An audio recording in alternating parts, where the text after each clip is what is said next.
Morning. Many of you will have seen last night quite a few things were put on Twitter relating to brain training. I've been contacted directly by someone called, I'll just call him Gupta, and he's doing this thing called neuroplasticity brain retraining, something like that. Sorry, my brain's a bit ill today. This is a message for any new C.F.S patients, but also long COVID patients who have post-exertional malaise as one of their symptoms. I know that there are long COVIDs that don't have that as a symptom, but this is purely for those that have post-exertion malaise. The reason NICE said in the recent guidance review that the lightning process, that neuro-linguistic programming should not be recommended as treatments for ME/CFS is because they encourage you to ignore your body's signals to stop. When we say don't push through, it's because of post-exertion malaise. Post-exertion malaise, pretty much, you've got, I'll call it an allergy, just for want of a better word. Our bodies do not react positively to increased activity or exercise. We don't know why. It's something to do with our mitochondria. It's how our body creates energy and how we use energy. But as I say, there is research happening, but no one can definitively say why post-exertion malaise happens.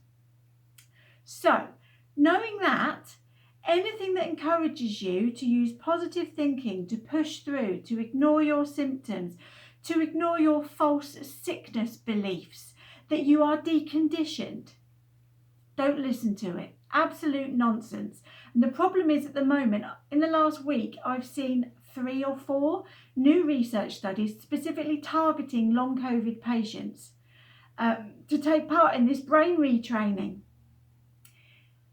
If you've got ME/CFS, it is a neurological disease. In the same way that epilepsy and Alzheimer's are neurological diseases, would they be encouraged to do brain training to cure themselves? No, they wouldn't. So our disease shouldn't be told that either.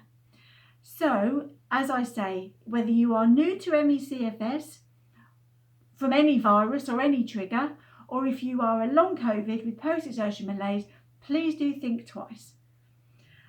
There are many ME patients that have tried absolutely everything for years. It's not that we don't want to get better. Most of us try things and realise actually it was a waste of money, wasn't worth doing, and actually it's had a negative impact on our health. So we would like you to learn from us. We've been there, we've done that. Anything that encourages you to push through isn't worth risking your health over, even if they do say we'll give you a refund if it doesn't work. Because by the time you've done their treatment, you may not be able to recover your health back to what it was before the start of treatment. So irrespective of a refund, your health has suffered as a consequence of that. I'm looking into whether there are any legal steps we can take to stop these organisations and medics and scientists doing pseudoscience, trying to persuade people that telling yourself that you're not sick will help. Please do take note of what I'm saying, because I do not want in a couple of years a raft of long COVID patients still sick saying, I wish I hadn't taken part in brain training. Because there are ME patients who were in exactly the same situation a few years ago, tried it and have never got better since as a result of that. As I say, please do learn from us. Obviously, we're aware you want to try absolutely everything to get better. We do too.